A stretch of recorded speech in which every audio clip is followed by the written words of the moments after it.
आइए सुनते हैं दिनेश कुमार जी की कहानी, उन्हीं की जुबानी। सर नमस्कार। नमस्कार जी। क्या नाम है आपका?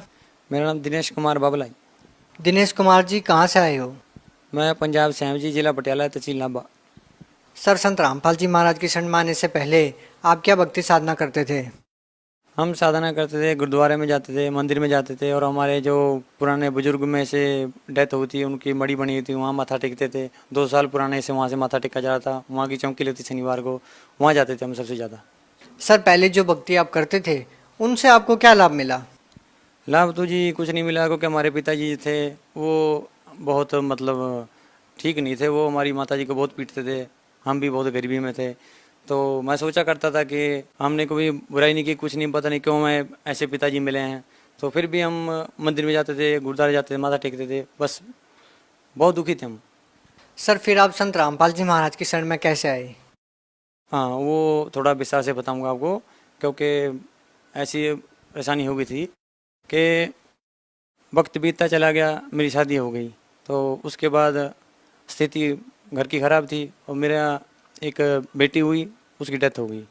फिर मेरा बेटा हुआ, वो भी पेट में डेथ हो गई, और 2 दिन बाद डेथ हुआ, बच्चा हुआ वो।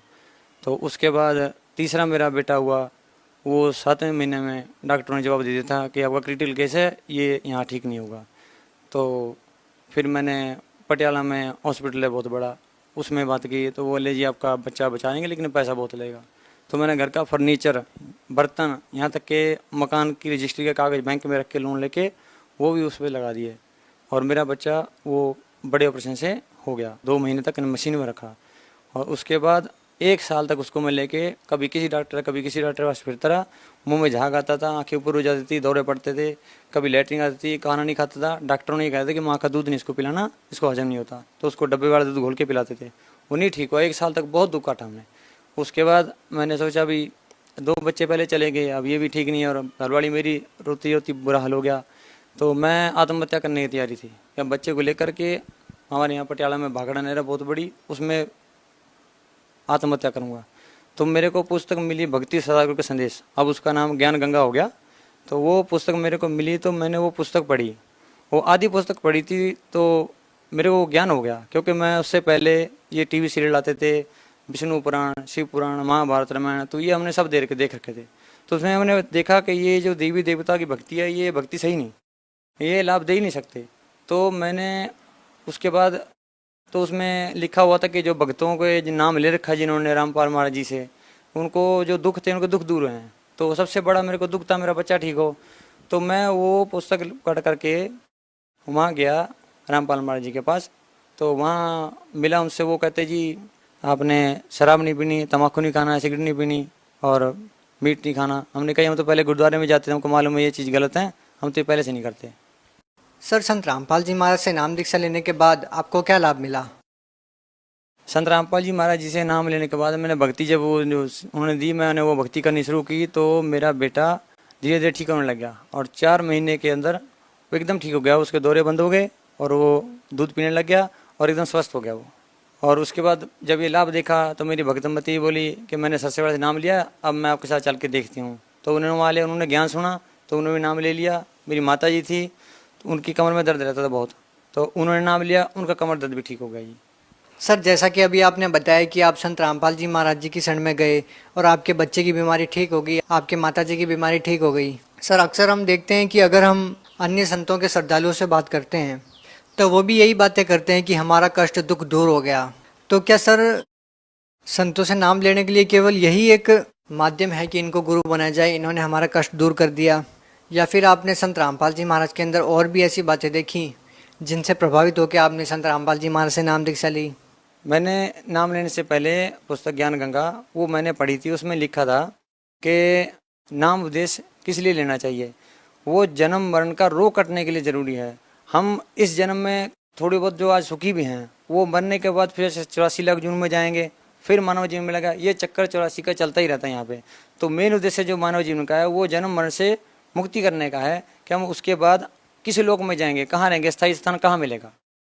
सर आपने गुरु ग्रंथ साहिब पढ़ा है, संत रामपाल जी महाराज जी भी गुरु ग्रंथ साहिब में से कुछ वाणियाँ निकालते हैं जिससे वो सिद्ध करते हैं कि गुरु नानक देव जी के भी गुरु थे जो कबीर साहिब थे, और गुरु नानक जी ने उनकी बहुत महिमा गाई। लेकिन सिख धर्म के लोगों का मानना है कि गुरु नानक देव जी के कोई भी गुरु नहीं थे। आप इस बारे में क्या कहना चाहेंगे?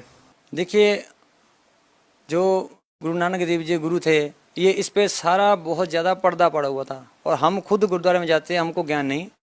लेकिन अब पता चला रविदास जी, नामदेव जी, नानक जी, अब वो जो संत रामपाल महाराज जी ने उनके सबूत दिए, वाणी से निकाल के दिए, उन्होंने अपने पास से नहीं दिए, वाणी में दिखाया कि उस समय सारे समकाली थे और कबीर साहब जी ही गुरु थे सबके।